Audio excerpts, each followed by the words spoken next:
Introduce my panel for today's show. Otis Sandberg is ABC24's political analyst. Sam Hardiman is a reporter for the Daily Memphian. And Chris Tudor is an attorney and former Shelby County GOP chairman. We'll talk about the school butt mess first, because it is such a mess, as I said. Otis, not a lot on the Dr. Fagan's front this week. Since she's been fired, but there was the effort by the mayor, the county mayor, Lee Harris, to get to Nashville and try to cool things down a little bit. What do you think about his decision to do that? Well, I think it was a noble effort, and he seemed to be optimistic.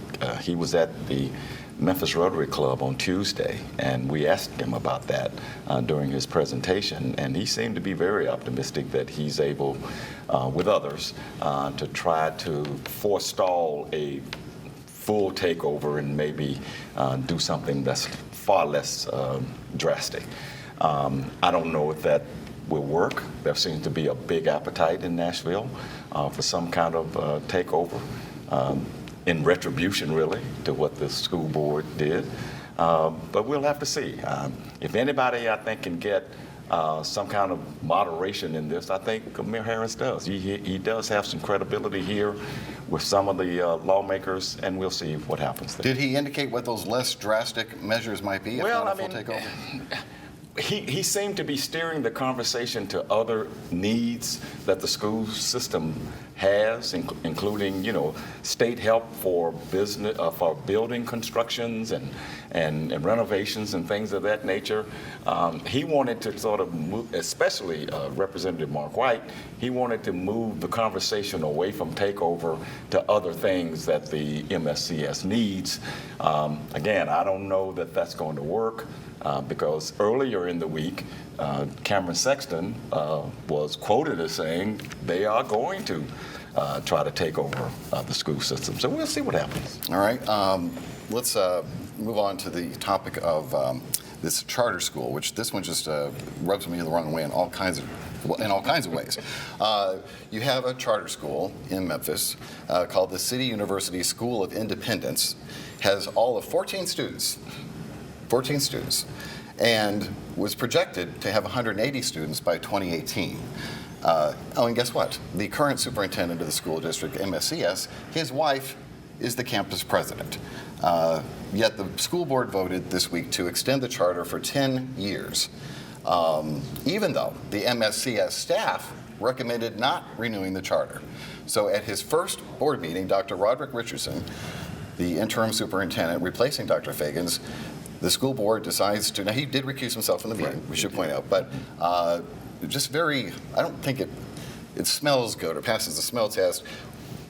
Did you ever get any, or have you heard or read any information about why they would decide to extend this charter to such a low-performing school? Well, first I want to call out the work of my colleague Laura Testino, who's really she does a great on the whole beat. Led the way on all of this stuff, including what we'll get to next. But this meeting, it should be pointed out, to renew this charter was scheduled for well before Mr. Richmond took his chair. It was because of snow, and Memphis, respectfully, does not handle snow that great, and so it canceled that meeting. That renewal meeting. And so this could have all happened before Dr. Fagan's was fired. Okay, so first of all.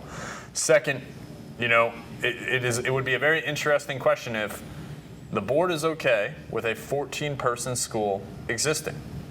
How is it going to feel if it comes time to evaluate smaller MSCS schools that are not charters? Are they going to be okay if this school was saved because it's, quote, innovative, right? Are these smaller MSCS schools that aren't charters that might be closed for lack of enrollment, are they innovative too? That would be the question. Yeah. To me, Chris, this is if there ever was a reason for a state takeover, it's something as ridiculous as this. Yeah, I think you have two separate issues here, right? You have the perceived conflict of interest, the look of it, the smell of it. That's a fair point about the timing here, where you have the superintendent who is not voting, but he has obviously tremendous influence over the school system, including the charter office, and just the seeming impropriety of that. And then separately, you have a question about whether this charter school was actually meeting the expectations and the requirements. But the school district's own staff determined it wasn't. And it's interesting. I think, in the reporting on this, something that I learned about the school was that it's embedded in a larger ecosystem of schools, Right. and that this particular school, it's pretty much one grade per year Right. in conjunction with a high school on the exact same campus. I think it's the old Bishop Byrne campus in Whitehaven. So on that second part about the quality of the educational option that's being offered in this charter school, I think that's a little bit more, I think reasonable people could agree or disagree about whether or not it's an innovative option for families. But yes, I think the bigger question is, and I'm sure you saw it in the comments to the article and the way people are perceiving this is, Everyone reads the comments. What's going on? What's going on with the perceived conflict with the superintendent and his wife running the school or being heavily involved in the running of the school?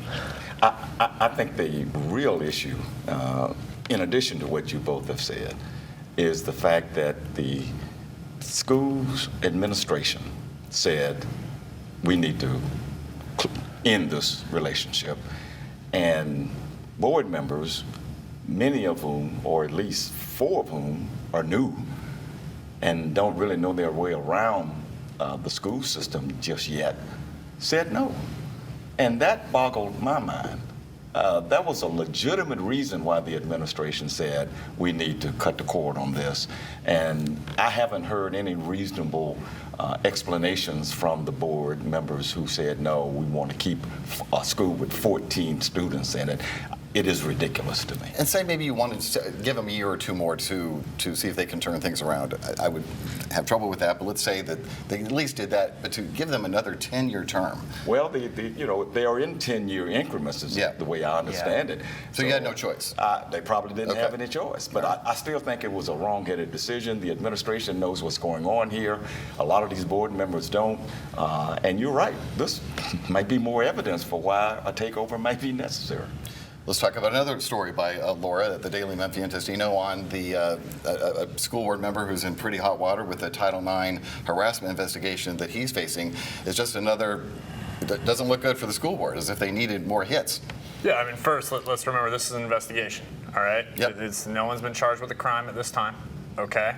And so... But Title IX investigations are pretty serious. They're serious, and it is not something that people open frivolously. Like, Laura spoke to an expert for the story, and the expert in the story notes that you don't do this for like a one-off comment, calling somebody, a cute name or what you think is a cute name. This is maybe something more pervasive and real.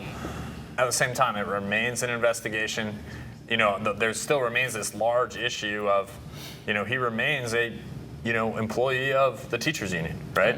That's right. And there's an AG opinion out there that said this is a conflict, Right? And that hasn't been resolved. And so what I would say broadly about all the attention that MSCS is getting right now is like people should maybe, if they want things to change, journalism takes money. Please support the Daily Memphian. Shameless plug for the website here. But also, like, if you want this to change, keep the same energy, because like that's how, like, if people care, that's how things change. Beyond a state takeover. Right. But Sam, they don't care. I think the turnout in the last school board election was 12%. Someone can correct me if I'm wrong. Maybe 13, but no higher Maybe than that. 13. Yeah, right. And I'm not trying to. They care now. Yeah, they care right now. now. I'm not trying to antagonize my fellow citizens, but your point is well taken.